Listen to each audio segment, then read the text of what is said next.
Welcome to trigger విసుందర్. దేశంలో ఎన్నికల వేడి వాడి కొనసాగుతుంది. ఒక మొదటి దశ పోలింగ్ కంప్లీట్ అయిపోయిన తర్వాత మోడీ స్పీచ్లో తేడాలు వచ్చినాయి, ఆయన మాట్లాడే కాన్ఫిడెన్స్లో కూడా తేడాలు వచ్చినాయి అని చెప్పేసి మీడియాలో, సోషల్ మీడియాలో ముఖ్యంగా మాట్లాడుకుంటున్నారు. ఈ నేపథ్యంలో మన స్టూడియోలో ఉన్నారు ప్రముఖ యాక్టివిస్ట్ దేవి గారు. ఆమెతో మాట్లాడుతున్నారు. నమస్తే. మోడీ స్పీచ్లు రోజు రోజు కొంచెం గాబరా కంగారనాలా లేకపోతే చాలా మొత్తం దాటి ముస్లింలకు కాంగ్రెస్ పార్టీ మొత్తం దోచిపెట్టింది అనే కామెంట్ చేయడంతో కూడా అనేక కామెంట్లు చేస్తున్నారు. ఏం జరిగింది ఫస్ట్ విడత పోలింగ్? ఇప్పుడు నిన్న రాజస్థాన్ లో ఆయన ఇచ్చిన స్టేట్మెంట్స్ ఏవైతే ఉన్నాయో దాని మీద భారీ ఎత్తున విమర్శలు నడుస్తున్నాయి. దానికి కారణం ఉంది. ఇప్పుడు పోయిన ఎలక్షన్స్ లో నేను కూడా చెప్పాను, పోయిన పార్లమెంట్ ఎలక్షన్స్ లో రాజస్థాన్ లో 25కి 25 వాళ్ళు గెలిచారు. ఇప్పుడు మొదటి విడత జరిగిన పోలింగ్ లో మొత్తం ఎడ్జ్ మనం అంటాం కదా, కొంచెం వంపు కాంగ్రెస్ వైపు ఉంది. కారణం ఏంటంటే కాంగ్రెస్ ఈసారి రాజస్థాన్ ఎన్నికల్లో విధానసభకి ఎన్నికలకి భిన్నంగా వాళ్ళు చేసిన పని ఏంటంటే ఆదివాసీ పార్టీతోనూ సిపిఎంతోనూ కూడా ఒప్పందం చేసుకున్నారు. ఒక సీటు సిపిఎం కూడా కంటెస్ట్ చేస్తారు. దాంతో ఓటర్ టర్న్అవుట్ అనేది కంప్లీట్గా చాలా పాజిటివ్గా కాంగ్రెస్కి ఉంది. అది నేను మొన్న కూడా చెప్పాను. అది వీళ్ళు మొన్నటి వరకు ఉన్న కాన్ఫిడెన్స్ ఏంటంటే పోలింగ్ దగ్గర పోలింగ్ బూతుల మీద ఎందుకు వాళ్ళు అంత ఆశ పెట్టుకున్నారంటే బూత్ మేనేజ్మెంట్ కమిటీలు, బూత్ల వరకు ఉండే కమిటీలు అనేవి అమిత్ షా గారి మంత్రాంగంలో అది చాలా కీలకమైన అంశం. మనకు కూడా తెలుసు, ఎవరైతే బూత్ మేనేజ్మెంట్ చేస్తారో అంటే నీ ఓటర్ని నువ్వు తెచ్చుకొని ఓటు వేయించుకోగలుగుతావో వాళ్ళకి ఫాయిదా ఉంటుంది అనే విషయం మనందరికీ తెలుసు. అయితే ఈసారి ఏమైంది అంటే బీజేపీ ఓటర్లు ఇంట్లో కూర్చున్నారు. ఆసక్తి లేదు బీజేపీ ఓటర్లు ఓటు వేయడం. మాకు కంపల్సరీగా ఉండే మూఢభక్తులు, అంధభక్తులు తప్ప మామూలు కాస్త అటువైపు టిల్ట్ అయ్యే వాళ్ళు ఎవరైతే ఉన్నారో వాళ్ళు బూతులకి వెళ్ళడానికి ఇష్టపడతారు. మీరు నాగాలాండ్ లో చూస్తే ఏకంగా వాళ్ళు 4 లక్షల మంది ఓటర్లు అసలు మేము ఓటేయమని భీష్మించవచ్చు. ఇదే పరిస్థితి బీజేపీ ఓటర్లు అందరిలో ఆ బెల్ట్ లో కనపడతారు. ఎందుకంటే ఎంతకంత నైరాశ్యం? 400 ఓట్లు అబ్కి బార్ 400 పార్ అనేది మాట్లాడుతుంది. మొన్న 400 పార్ గురించి మాట్లాడుకున్నాం, అది అయిపోయింది. 400 అంటే ఇప్పుడు ఏదో మన ఒక ఆయన జోకేస్తున్నాడు. ఇప్పుడు వాళ్ళ లెక్క ప్రకారం వెళ్ళాలంటే భారతదేశంలో కాదు, పక్కన నేపాల్లో లేకపోతే పాకిస్తాన్, శ్రీలంక నుంచి తెచ్చుకోవాలి 400 పార్ అంటే. ఇంకా అంతకు మించి సీట్లు లేవు వాళ్ళకి. అందుకనే అది కూడా నైరాశ్యం ఎందుకంటే ఇప్పుడు వాళ్ళ ఓటర్లు ఇంట్లో కూర్చున్నారు, ప్రతిపక్షానికి ఎడ్జ్ కనపడుతుంది. ఇప్పుడు నేను ఎడ్జ్ అనే పదాన్ని వాడుతున్నాను, ఎడ్జ్ కనపడుతుంది. దాంతో విపరీతమైన భయము, గాబరా ఆ స్టేట్మెంట్ లో కనపడుతుంది. ఆయన ఇచ్చిన స్టేట్మెంట్ ఏంటో చూద్దాం. భయం అనేది అది అనేక రకాలుగా కనపడుతుంది. ఇప్పుడు నువ్వు మతి తప్పి మాట్లాడుతున్నావు, అప్పుడు భయపడ్డట్టే. నీ కాళ్ళు చేతులు ఉడుకుతున్నప్పుడే కదా నువ్వు ఏం మాట్లాడుతున్నావు తెలియకుండా తత్తర మాట్లాడుతావు. ఈ తత్తర మాట్లాడటమా లేకపోతే ఒక రాజకీయంలో నేను ఏం చెప్పినా జనం నమ్ముతారు అనే అహంకారంలో భాగం తెలియదు. కానీ ఆ మాట్లాడుతున్న తీరు చూస్తుంటే మొట్టమొదటి మన మైండ్కి వచ్చేది ఏంటంటే మతి తప్పి మాట్లాడుతున్నావా, తలకాయ తిరుగుతోంది అంటాం చూడు మామూలు భాషలో, అట్లాంటి పదాలు నోటికి వస్తాయి. మాట్లాడింది ఏంటి? మొదటిది కాంగ్రెస్ మేనిఫెస్టోలో కాంగ్రెస్ మీ సంపదనంతా దోచి ముస్లింలకు పెడతారు, దీన్ని మన్మోహన్ సింగ్ చెప్పాడు. ఇది మొదటి స్టేట్మెంట్. మన్మోహన్ సింగ్ స్టేట్మెంట్ ఇచ్చాడు అనేది ఆయన అంటాడు. ఇది కాంగ్రెస్ మేనిఫెస్టోలో పెట్టింది. కాంగ్రెస్ మీ మంగళసూత్రాలు కూడా గుంజుకొని ముస్లింలకు ఇస్తుంది. ఇప్పుడు ఇందులో మన్మోహన్ సింగ్ చెప్పాడు లేదు, తర్వాత చూద్దాం మొదటి విషయం అబద్ధం గురించి. కానీ అసలు నాకు విషయం చెప్పండి, ఇప్పుడు 80% మంది హిందువులు ఉన్నారు, నువ్వు 80% నువ్వే చెప్తున్నావు. ఎవడన్నా ఇంత తెలివి ఉన్నాడన్నా బుర్రలో మరీ మెంటల్ హాస్పిటల్లో ఉండేవాడు తప్పిస్తే 80% మంది సంపద తీసుకొని 20% మందికి పెడతాను అని మేనిఫెస్టోలో వాగ్దానం చేస్తాడా? ఇప్పుడు గత 10 ఏళ్ల నుంచి నువ్వు ఫుల్ గా గుజరాత్ లాబీకి, అదానికి, అంబానీకి దోషపెడుతున్నావు 80%. ఇప్పుడు ఇప్పుడు ఈ దేశంలో ఉండే టాప్ 10% 73% సంపద పొందుతున్నారు అని వచ్చేసింది. కింద ఉండే 50% మందికి ఉన్న ఆస్తులు 4.1% వెల్త్ ల్యాబ్ ప్రకారం. ఇప్పుడు దానికి తోడు ఇన్కమ్ లో కూడా చూస్తే నీకు బాటమ్ 50% కి 13% ఇన్కమ్. అంటే నువ్వు ఈ దోచిపెట్టిన 10 ఏళ్ల సంపద అది కూడా నువ్వు చెబుతలేవుగా నీ మేనిఫెస్టో. మరి వాళ్ళు ఎందుకు చెప్తారు ఒకవేళ చేయదలుచుకున్నా కానీ? అంటే నీకు 80% మంది జనానికి నీకు ఓటేస్తే చాలు, అసలు మైనారిటీస్ నాకు అవసరం లేదు అని నువ్వు చెప్తున్నప్పుడు కాంగ్రెస్ వాళ్ళు అంత పిచ్చోళ్ళ? మేము 20% ఓట్లతో గెలుస్తాం అని అనుకుంటారా? లేకపోతే ఓడిపోదాం ఆత్మహత్య చేసుకుందాం అనుకుంటున్నారా? వాళ్ళు ఏమన్నా అనుకోరు కదా. ఏమాత్రం ఇంగిత జ్ఞానం, కామన్ సెన్స్ మేనిఫెస్టోలో పెట్టిండ్రు అనే కామెంట్ మోడీ చేయడం అంటే జనం మేనిఫెస్టోని చదవాలన్నా లేకపోతే జనం పిచ్చోళ్ళన్నా చదువుకోలేనన్నా ఏమనుకో అంటే జనం నా ఎదురు కూర్చున్న వాళ్ళు నేనేం చెప్తే అది నమ్ముతారు. ఎంత అందభక్తులు అని అనుకుంటున్నట్టుంది, లేకపోతే జనానికి అసలు తెలివి లేదు అనుకుంటున్నట్టన్నా ఉంది. పోయినసారి కూడా ముస్లిం లీగ్ గురించి రాశారు. మొత్తం ముస్లిం లీగ్ ఐడియాలజీతో కాంగ్రెస్ మేనిఫెస్టో ఉంది అనగానే జనాలు సెర్చ్ సడన్ గా పెరిగింది కాంగ్రెస్ మేనిఫెస్టో. అందులో చూసుకునే అరే ఇందులో లేదు కదా అనుకునే పరిస్థితి ఏర్పడింది. ఈవెన్ మీడియా కూడా ఆ పరిస్థితికి వచ్చింది. ఇప్పుడు నువ్వేమంటున్నావు మొత్తం దోషి పెడతా అంటే ఇప్పుడు సెర్చ్ మళ్ళీ పెరుగుతుంది కాంగ్రెస్ మేనిఫెస్టో. సో ఇదొక భాగం. అయితే సెర్చ్ పెరగడం వల్ల కాంగ్రెస్ లాభమే జరుగుతుంది. కాబట్టి ఈయన ఇంత కంగారు పడిపోయి నోటికి ఏదొస్తే అది మాట్లాడే పరిస్థితి, ఆయనకి అడ్వాంటేజ్ వస్తుంది అనుకుంటాడేమో కానీ అది ఉండదు అడ్వాంటేజ్. తర్వాత రెండోది గుస్బైఠియా అనే పదం వాడాడు. అంటే దేశంలోకి చొరబాటుదారులు. ఈ చొరబాటుదారుల మన దేశం ముస్లింలు? ఈ ప్రశ్న అడగాలి కదా. మరి చొరబాటుదారులు అయినప్పుడు నువ్వు ఎన్ఆర్సీ ఎందుకు మాట్లాడలేదు నీ మేనిఫెస్టోలో? సిఏఏ మాట్లాడావు, ఎన్ఆర్సీ ఎందుకు మాట్లాడలేదు? మొన్నే కదా చట్టం తెచ్చావు. మరి నేషనలిస్ట్ గురించి ఎందుకు మాట్లాడలేదు? ఎందుకు మాట్లాడలేదంటే నీకు భయం ఉంది లోపల. నీ ఎన్ఆర్సీని ఇప్పుడు అస్సాంలో నువ్వు అమలు చేసిన దాని ఫలితం ముస్లింలు అనిపించింది తక్కువ, హిందువులు అనిపించింది ఎక్కువ. హిందువులకి నష్టం జరిగింది, బాగా భయంకరమైన నష్టం జరిగింది. 13 లక్షల మంది హిందువులు అక్కడ ఐడెంటిటీ లేకుండా ఉన్నారు ఎన్ఆర్సీ వల్ల. కాబట్టి ఇప్పుడు నేనున్నానయ్యా, నువ్వు వేరే సంగతి ఉంది. నువ్వు ఎన్ఆర్సీ తీసుకొస్తావు, నీకు ఆధార్ కార్డు పనికిరాదు, ఆస్తి కార్డు పనికిరాదు. నా తాత ముత్తాతల నుంచి వాళ్ళు ఇండియన్స్ అని తేల్చాలి. ఇప్పుడు నాకు ఒక విషయం చెప్పు, మా తాత ముత్తాతలు పోనీ మా తాత అంటే ఏదో ఉద్యోగం చేసాడు, మా అమ్మని కన్నా నాయన, నేను ఎక్కడో చోట ఒక ఆధారం పట్టుకొస్తాను. మా నాన్నని కన్నా నాయన మున్సబ్ చేసిన రికార్డులు ఎక్కడ ఉంటాయి? బ్రిటిష్ కాలం రికార్డులు చెప్పు. తర్వాత అది వదిలేద్దాం. మా బాబు మా అమ్మ ఇద్దరు మధ్యప్రదేశ్ లో ఉద్యోగాలు చేశారు, గవర్నమెంట్ ఉద్యోగాలు. నేను ఏడు నుంచి దేవాలి చెప్పు. ఇప్పుడు 60లో చేసిన ఉద్యోగాలని నేను నీకు ఏడ తెచ్చి పెట్టాను సర్టిఫికేట్లు. నేను ఏడు నుంచి తేవాలి? నేను మధ్యప్రదేశ్ లో పుట్టిన. ఇప్పుడు మధ్యప్రదేశ్కి వెళ్ళి నేను పుట్టిన జాగాలో నేను బర్త్ సర్టిఫికేట్ ఎవరిని అడగాలి? ఇప్పుడు మా అమ్మ నాన్న ఉన్నప్పుడు మరి రేషన్ కార్డు లేదు మాకు, ఆధార్ కార్డులు అసలు లేవు ఆ కాలంలో. ఐడెంటిటీ కార్డు ఏంటి? నా డొమసైల్ ఉంది, నా డొమసైల్ నేను సబ్మిట్ చేసి ఉంటా నాకు.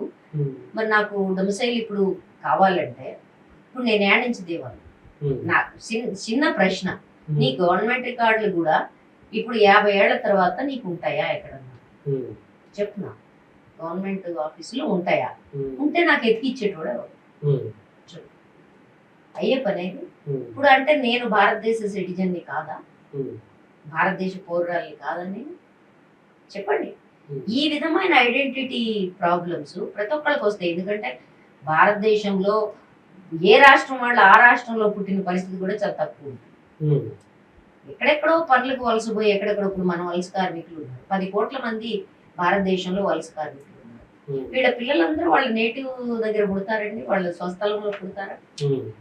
ముంబైలో ఉంటాడు ఒకడు, భివాండీలో ఉంటాడు ఒకడు, సూరత్ లో ఉంటాడు ఒకడు. వాళ్ళు అక్కడే కంటారు పిల్లలు. కన్నప్పుడు వాళ్ళు ఇమీడియట్ గా హాస్పిటల్ నుంచి రికార్డులు వెళ్ళిపోతాయా? మనం అంత ప్రాంప్ట్ గా పనిచేస్తాము. సరే ఇదొక భాగం అనుకోండి, మనం ఎన్ఆర్సీ మీద చర్చ పెడదాం. నువ్వు ఎందుకు పెట్టలేదు అంటే నీకు తెలిసి ఏం జరుగుతుంది, అందుకని దాన్ని పెట్టలేదు. మరి భారతదేశంలో ఉండే ముస్లిమ్స్ వాళ్ళేంటి ఈ దేశ పౌరులు కదా, వాళ్ళని చొరబాటుదారులు అంటున్నావు అంటే వాళ్ళు ఈ దేశ పౌరులు కదా. చొరబాటుదారులు ఎవరన్నా మాట్లాడుకోవాలంటే నువ్వు నీ గుజరాతీల గురించి మాట్లాడాలి. గుజరాతీల గురించి ఏమంటే వాళ్ళదేం గ్యారంటీ ఉందా మార్వాడీలు ఈ దేశ పౌరులని, అదానీలు అంబానీలు ఈ దేశ పౌరులని ఏమన్నా గ్యారంటీ ఉందా? ఆ మాటకు వస్తే గుజరాత్ బోర్డర్ లోకి వస్తుందండి, నువ్వు పాకిస్తాన్ నుంచి రాలేదని మాకేమన్నా నమ్మకమా? ఏమో వచ్చి నువ్వు ఫాల్స్ ఐడెంటిటీ పెట్టుకున్నావేమో. ఎందుకు ఫాల్స్ ఐడెంటిటీ అంటున్నానంటే ఈ దేశ చరిత్రలో స్వతంత్ర పోరాటంతో సహా అంతకు ముందు వరకు నమోదైన చరిత్ర ఏదైతే ఉందో, నమోదైన చరిత్రని ఈ దేశంలో రాసిన వాళ్ళు ముస్లిం పాలకులు, లేదు ముస్లిం పరిపాలన మీద రాసిన చరిత్ర కాదు. నువ్వు రాసింది ఏంటో చెప్పు. నీకు పోనీ ముస్లిం వాళ్ళు ఎవరైతే ఉన్నారో, జనాభా ఎవరైతే ఉన్నారో, స్వతంత్ర పోరాటంలో జైలుకి వెళ్ళి వచ్చి ఉరికంబాలు ఎక్కిన విషయాలన్నీ చరిత్రలో నమోదయ్యాయి. నువ్వు నీ పూర్వీకులు ఎక్కడ నమోదు చేశారో చెప్పండి. పూర్వీకులు అంటే గుజరాత్ ఆర్ఎస్ఎస్ వాళ్ళండి. నువ్వు నీ పూర్వీకులది ఎక్కడ నమోదయ్యిందో చెప్పు. వాళ్ళని చొరబాటుదారులు అంటానికి ముందు నిన్నెందుకు అనకూడదో చెప్పు నాకు. నేను అడుగుతున్న ప్రశ్న అది. ఏ రకమైన చొరబాటుదారుల గురించి మాట్లాడుతావు, అసలు ఏం మాట్లాడుతున్నావు, అర్థం ఉండి మాట్లాడుతున్నావు? ఏం లేదు, ఒకటి బట్టగాల్చి మీదేయాలంతే, నోటికి ఏదొస్తే అది మాట్లాడాలి, జనం నమ్ముతారు. ఆ మూర్ఖత్వంలో ఉన్నారు ప్రస్తుతం. ఒకటి. రెండవది, నీ మంగళసూత్రాలు కూడా గుంజుకొని నీ దగ్గర ఉన్న బంగారం లెక్కలేస్తారంట కాంగ్రెస్ వాళ్ళు. ఈ లెక్కలేసి పట్టుకుపోయి ముస్లింస్ కి ఇచ్చేస్తారు. అది మేనిఫెస్టోలో రాశారంటాడు. ఎందుకంత అంత పచ్చిగా అంత పిచ్చిగా మాట్లాడాల్సిన అవసరం ఒక ప్రధానమంత్రి స్థాయిలో ఉన్న వ్యక్తికి ఉంటానంట. అంటే మనకి ఒక కంగారు వచ్చినప్పుడు మీకు తెలిసి ఉండదు, బహుశా మీరు విని కూడా ఉండరు. ఒక మోస్ట్ సక్సెస్ఫుల్ డ్రామా ఒకటి ఉండేది, అంటే హిట్ డ్రామా అంటాను, హిట్ సినిమా లాగా ఉండేది, రక్త కన్నీర్ అని. దానికి విపరీతంగా ఆఫర్లు వచ్చేవి, ఊరూరా పైసలు తీసుకుని డ్రామా వేసేవాళ్ళు. ఓ మామూలు విషయం కాదు అది రక్త కన్నీరు.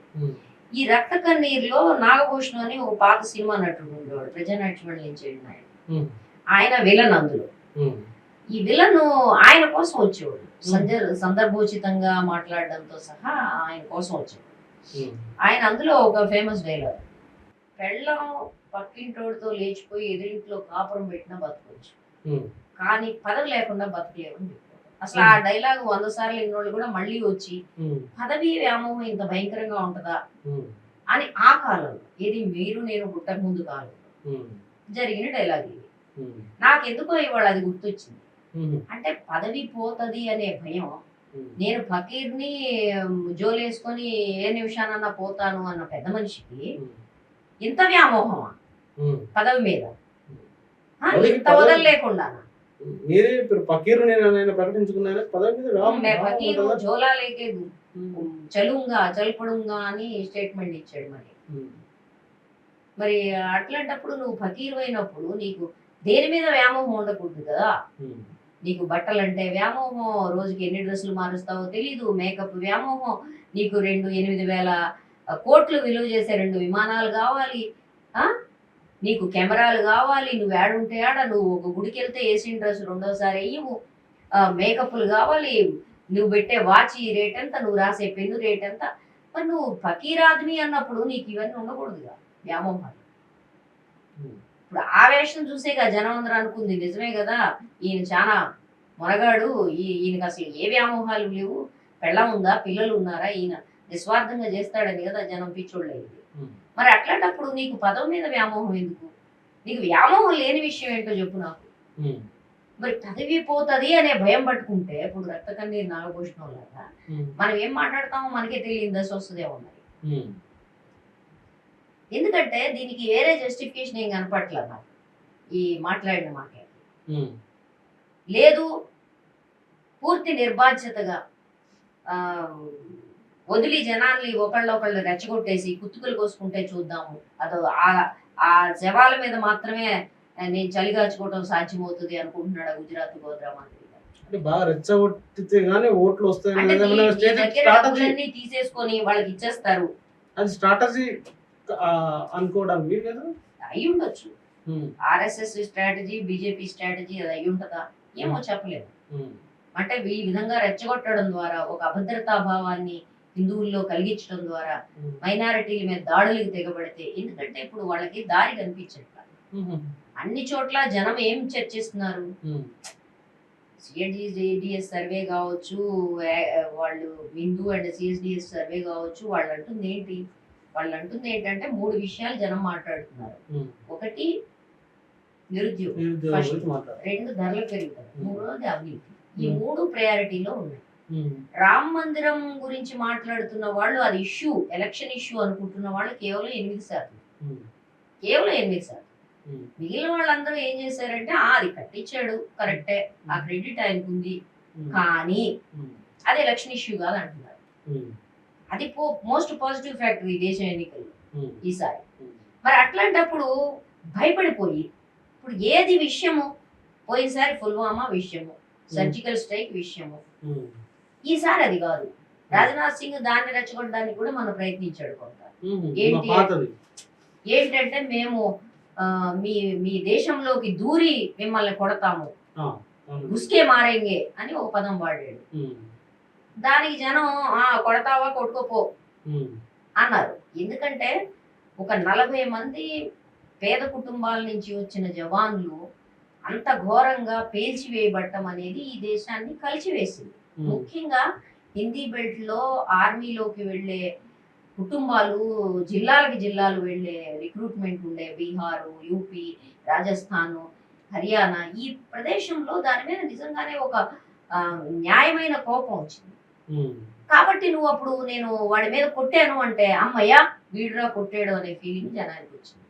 ఇప్పుడు నువ్వు ఊరికనే కూర్చొని నాకేం ఇష్యూ లేదు మాట్లాడటానికి, నేను చెప్పుకోవడానికి అచీవ్మెంట్స్ ఏం లేవు, కాబట్టి నేను చేసిన ఒక్క వాగ్దానం కూడా, ఏది 15 లక్షల నల్లధనం దగ్గర నుంచి ఇప్పటి వరకు నేను చేసిన వాగ్దానం ఒక్కటి కూడా కాలేదు, 20 కోట్ల ఉద్యోగాలు ఇవ్వాల్సింది వాళ్ళు అటు తీసి ఇటు తీసి నిర్మలమ్మ లెక్కలు తీస్తే 7.5 లక్షలు కూడా ఇవ్వలేకపోయారు ఉద్యోగాలు.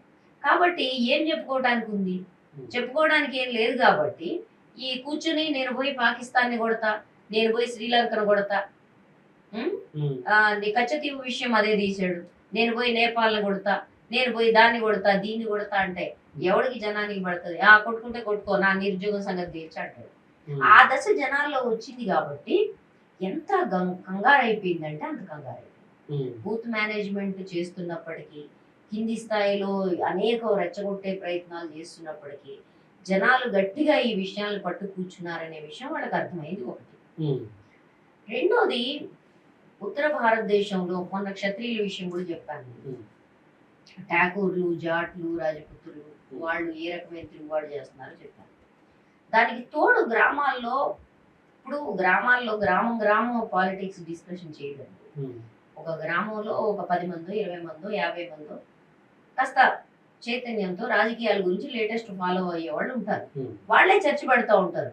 ఏ కూడల్లోనో, ఏ టీ షాప్ దగ్గర, చాయ్ బడ్డీ దగ్గర, లేకపోతే పాన్ బడ్డీ దగ్గర, లేకపోతే రచ్చబండ మీద కూర్చుని వాళ్ళే పెడుతుంటారు.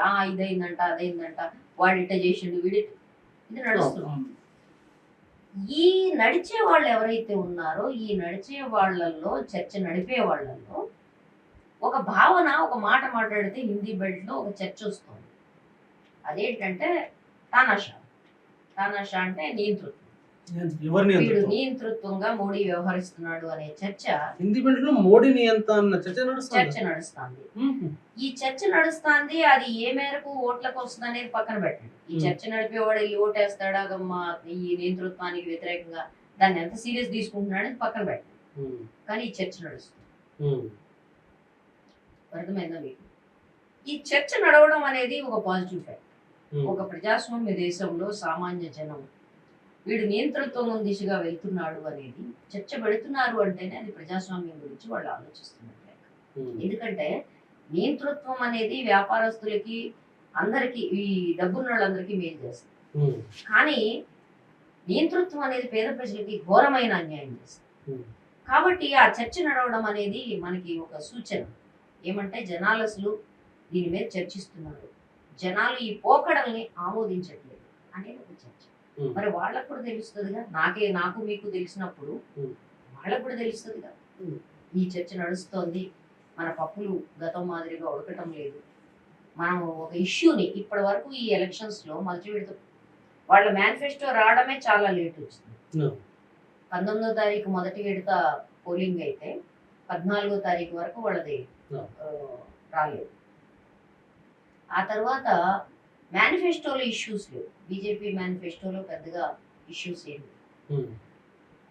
ఇప్పటి వరకు ఇది ఇష్యూ, దీని మీద బతుకుదాము అనుకునే పరిస్థితి లేదు. ఎందుకంటే వీళ్ళు నడిపేవి మొబిలైజింగ్ ప్యాషన్స్, ఒక భావోద్వేగాల మీద ఆధారపడిన రాజకీయాలను వీళ్ళు నడుపుతున్నారు. ఈ భావోద్వేగ రాజకీయాల్లో రెచ్చగొట్టడానికి ఇప్పుడు ఏం మిగిలింది? ఇప్పుడు గతం వరకంతా మేము రామ మందిరం కట్టేస్తాము, అసలు రాముడికి అన్యాయం జరిగింది, 500 ఏళ్ల తర్వాత మొట్టమొదటిసారి మేము ఘనకార్యం చేశాము, వగైరా వగైరా. కానీ నువ్వు ఓవర్ డ్రా చేస్తే ఏటీఎం డబ్బులు ఇదు. ఇప్పుడు ఆ పరిస్థితి అదైపోయింది.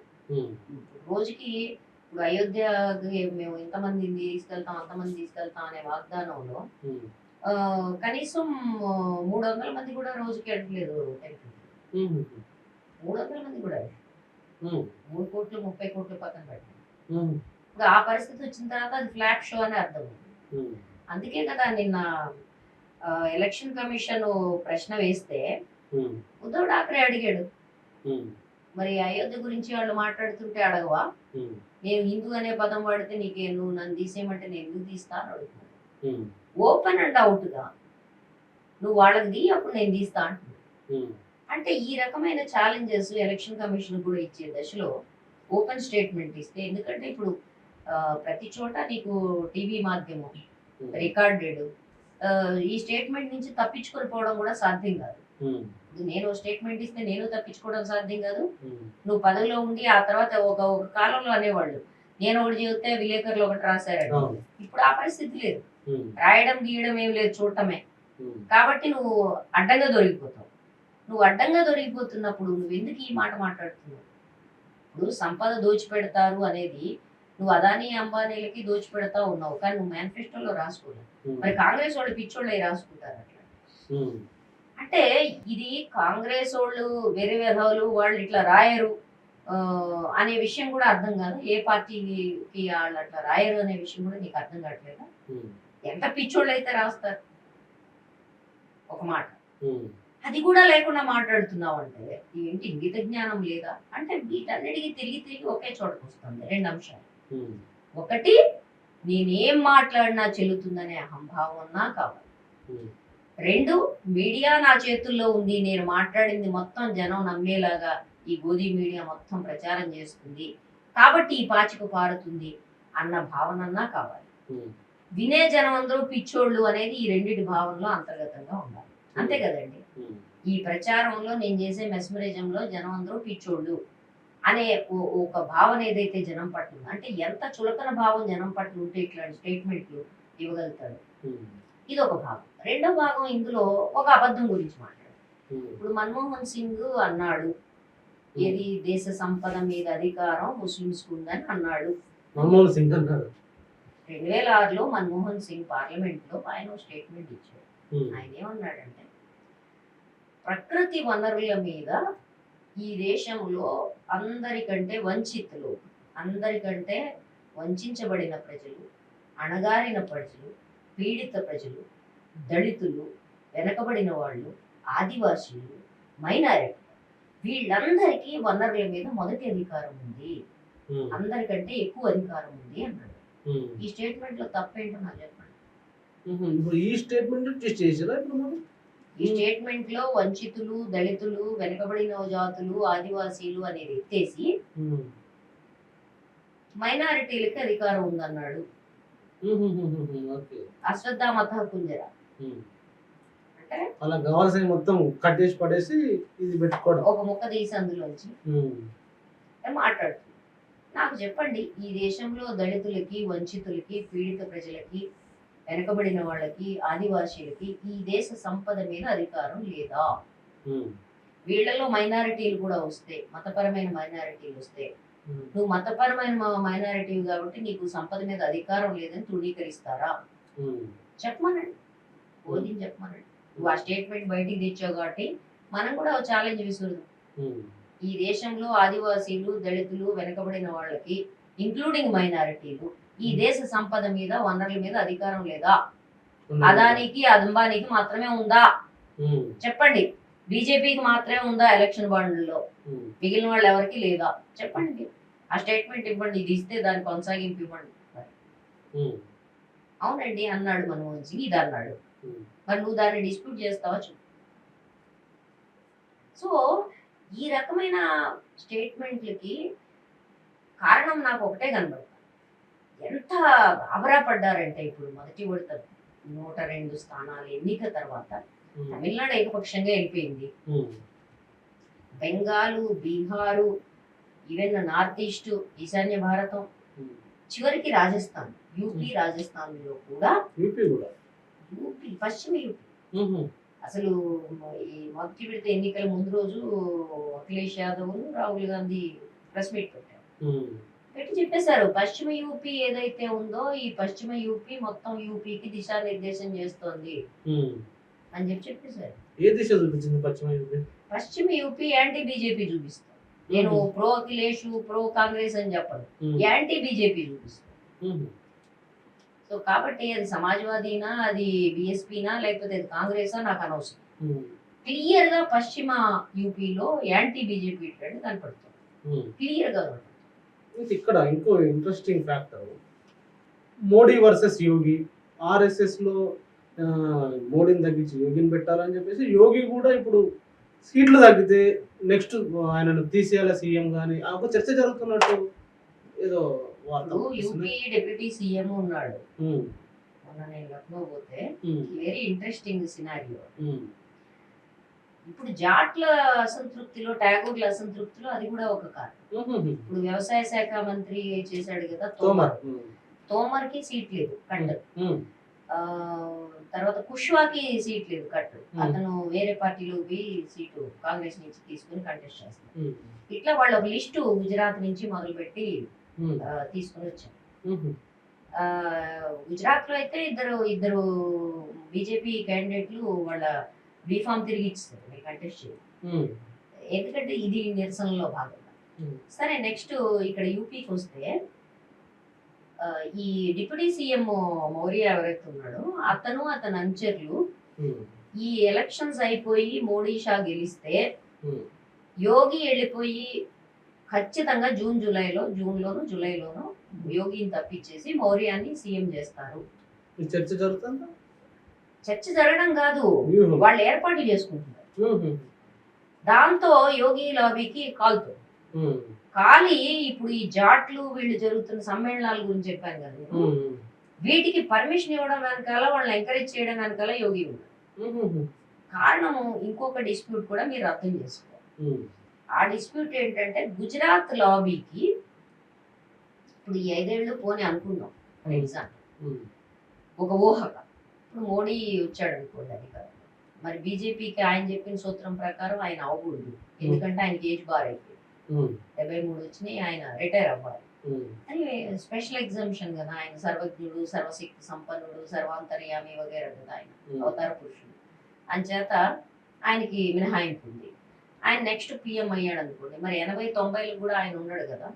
అందుకని అమిత్ షా ఆ కుర్చీ ఆక్రమించడానికి, ఫెయిత్ఫుల్ సర్వెంట్ గా ఎంతకాలం నువ్వు ఏది చెప్తే అది చేశాను కదా బై గోద్రా దగ్గర నుంచి ఇప్పటి వరకు, కాబట్టి ఇప్పుడు నెక్స్ట్ పిఎం నాది కదా అంటే మరి ఆశీస్సులు ఉన్నట్టుంది. అయితే మరి ఇప్పుడు అమిత్ షాని ఆర్ఎస్ఎస్, సంఘ పరివార్ ఫేవర్ చేయదు. Next phase of BJP, RSS Yogi అవుతాడు. మరి అట్లాంటప్పుడు పిఎం పదవి కోసం ఇప్పుడు ఎంత 30 ఏళ్ల సంధి ఆయనకి కాళ్ళు గడిగి అన్ని రకాల సేవలు చేస్తున్న వ్యక్తి ఏమైపోతాడండి? ఈ ఒక్క ఆశతోనే కదా ఆయన బతుకుతుంది వెనకాల అమిత్ షా. మరి ఆయన ఉండొచ్చు అటు ఇటుగా. సో ఈ ఆశతో బతుకుతున్నాడు ఆయన. ఏది నెక్స్ట్ పిఎం పదవి 5 ఏళ్ళు అయిపోతే నాకే వస్తుంది. మరి సంఘ పరివారం వీళ్ళేమో యోగిని ప్రిఫర్ చేస్తారు. కాబట్టి అస్సలు యూపీ పాలిటిక్స్ లో పూర్తి స్థాయి తన పట్టు, నేను పందంటే పంది నందంటే మంది ఎమ్మెల్యేలు ఏకంగా యోగికి వ్యతిరేకంగా ధర్నాలు చేసే పరిస్థితి తీసుకొచ్చింది అమిత్ షా. అక్కడి నుంచి ఆదేశాలు వస్తాయి యూపీ. ఒక దశలో నేనేం చేయలేను, ఇక్కడ నా చేతుల్లో ఏం లేదు అని యోగి అనే దశ వచ్చింది. సో అటువంటి దశలో ఇప్పుడు డిప్యూటీ సీఎం అపాయింట్మెంట్ కూడా అమిత్ షా చేసింది.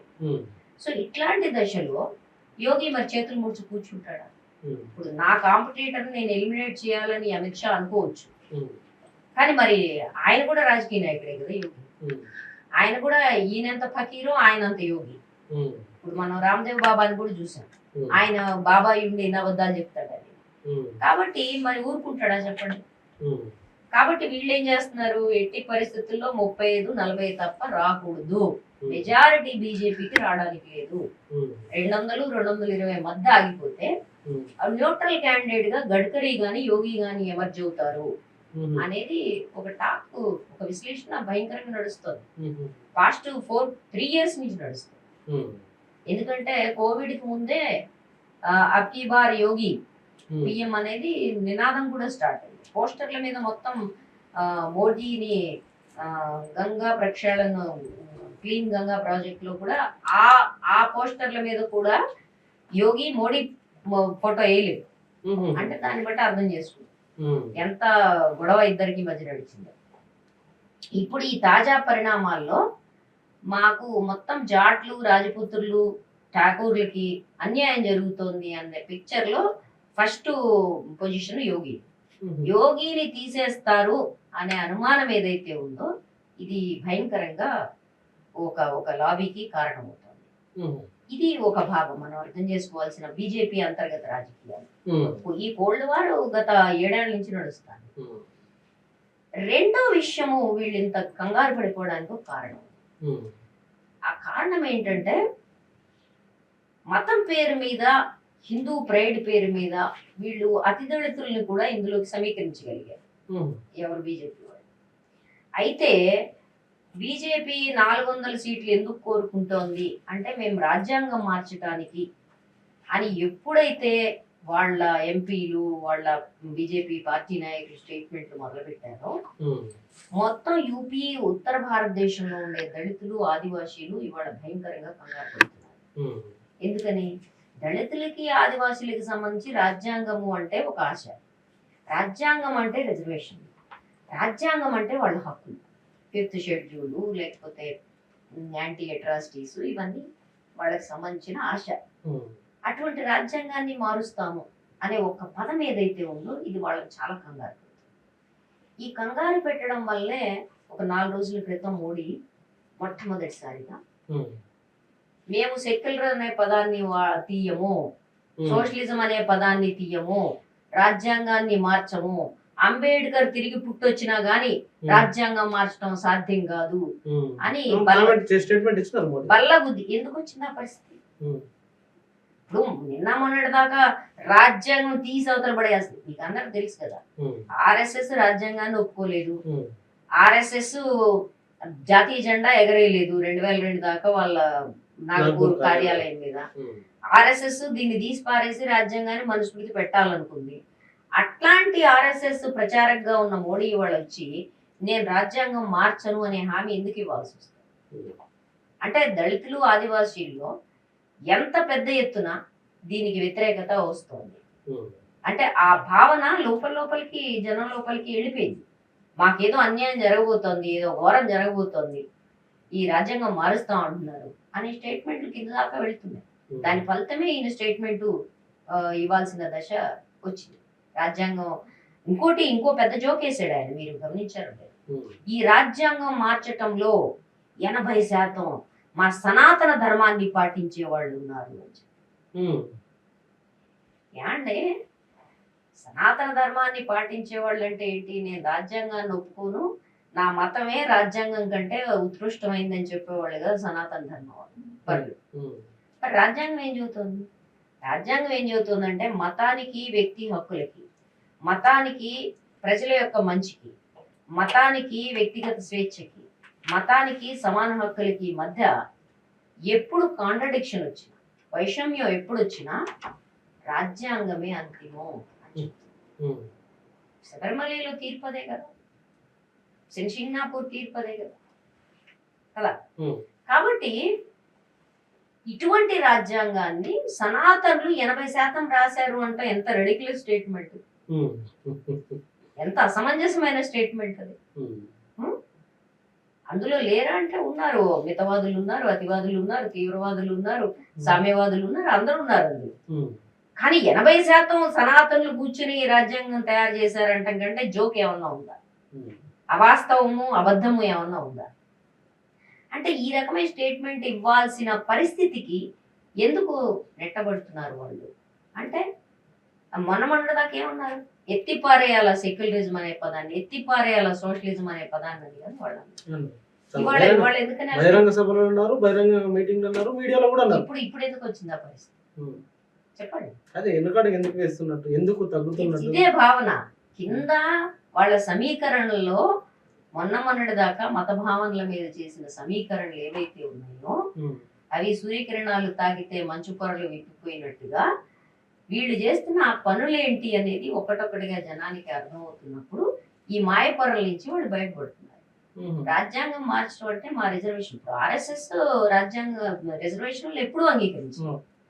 మరి అట్లాంటప్పుడు ఇప్పుడు ఎందుకని అంటే జనం అందరూ ఓటు మా చేతికి రాకుండా పోతుంది, ఒకసారి అధికారంలోకి వస్తే మన ఇష్టం వచ్చింది చేయొచ్చు, మాట్లాడకుండా చేసు. ఇప్పుడు అదాని అంబానీలకి సంపద కట్టబెట్టిని చెప్పి చేయలేదు కదా, అట్లా చేసుకోవాలి. కానీ ఏమిట్రా మీరు బహిరంగమైన స్టేట్మెంట్లు అని బహుశా మందలు ఇచ్చుకుంటూ ఉంటుంటారు. ఈ స్టేట్మెంట్ల ఫలితం చూడండి ఏమైందో అని చెప్పి. ఓవరాల్ గా చూసినప్పుడు ఈ రకమైన కంగారు, ఓడిపోతామనే భయం ఏదైతే ఉందో ఇంత రెడిక్యులస్ స్టేట్మెంట్స్ కి కారణమవుతుంది. రానున్న కాలంలో అంటే రెండో విడత రాబోతుంది, 26కి పోలింగ్ ఉంది, నెక్స్ట్ విడత పోలింగ్. ఆ నెక్స్ట్ విడత పోలింగ్ కు ముందే డ్యామేజ్ కంట్రోల్ కి దిగి ఇట్లాంటి స్టేట్మెంట్లు, ఒక పొసగలాగే స్టేట్మెంట్లు ఇస్తున్నారు. దీని మీద నేను చూసింది ఎలక్షన్ కమిషన్ కి ఇమీడియట్ గా చాలా మంది కంప్లైంట్లు పెట్టారు. ఇవాళ భారీ ఎత్తున కంప్లైంట్లు నడుస్తా ఉన్నాయి. సరే, ఎలక్షన్ కమిషన్ కళ్ళు చెవులు పనిచేస్తాయి, కళ్ళు చెవులు పనిచేస్తాయి తీసుకుంటే. అందుకే కదా ఎలక్షన్ కమిషన్ మార్చింది, జస్ట్ ఎలక్షన్ డిక్లరేషన్ ముందు మార్చింది. ఎందుకంటే వాళ్ళు చేస్తారని మనకేమన్నా ఉందా? పైగా ఆయన ఎవరినైనా బెదిరించే దశకున్నాడు కదా. ఆయన ఇచ్చిన ఇంటర్వ్యూలో ఎలక్షన్ బాండ్ల గురించి మాట్లాడుతూ దేశం అంతా బాధపడుతుంది, బాధపడటం కాదు, బాధపడటం వేరు, పశ్చాత్తాపం అంటే ఏంటి? ప్రశ్న ఏంటి అంటే, జడ్జిమెంట్ ఇచ్చిన న్యాయమూర్తులందరూ మేము ఎందుకు చేశాము, ఈ అవినీతి ఎందుకు ఆపాము, ఇది రాజ్యాంగ వ్యతిరేకం అని మేము ఎందుకు అన్నాము అని బాధపడతారా? కాదు. అదేమిటి అంటే, ఎవరైతే కేసు ఫైల్ చేశారో ఎలక్షన్ బాండ్ చేసిన వాళ్ళు ఉన్నారుగా, అందరు ఉన్నారుగా. నేను అధికారంలోకి వస్తే మీ అందరి సంగతి చూస్తారు. ఈ మీ అందరిలో ఒక సిపిఎం లేకపోతే ఏడిఆర్ ఈ సంస్థలే కాదు, దాంట్లో ఇంప్లీడ్ అయిన నానా జనాభా సామాజిక కార్యకర్తలే కాదు, దీంట్లో ఈ తీర్పు ఇచ్చిన న్యాయమూర్తులు కూడా ఉన్నారు, మీ సంగతి చూస్తా అని ఆయన చెప్తున్నాడు. ఆయన పశ్చాత్తాపడటం అంటే ఎందుకు ఈ తీర్పు ఇచ్చావురా అనుకునేలా చేస్తా మిమ్మల్ని అనే హెచ్చరిక ఉంది. అంటే ఇంత అహంకారం మీ సంగతి తేలుస్తా అనే వార్నింగ్. భవిష్యత్తులో ఇట్లాంటి తీర్పులు ఇచ్చినోడు ఎవడన్నా సరే చూసుకోండి, న్యాయమూర్తులు మీరు సుప్రీంకోర్టు అక్కడ కూర్చుని వేషాలు వేస్తున్నారా, మీ సంగతి తేలుస్తా అని హెచ్చరిక అన్నమాట. ఇంతకంటే దేశంలో నియంతృత్వం ఏముంటుంది? ఇంతకంటే ఘోరంగా బెదిరించడం ఎవరికి సాధ్యం అవుతుంది? కాబట్టి ఈ రకమైన హెచ్చరికల జోలికి వెళ్తున్నారు అంటేనే, మళ్ళీ చెప్తున్నాను, నువ్వు ఎదుటివాళ్ళని బెదిరిస్తున్నావు అంటే నువ్వు చాలా పిరికి పొందు అన్నది.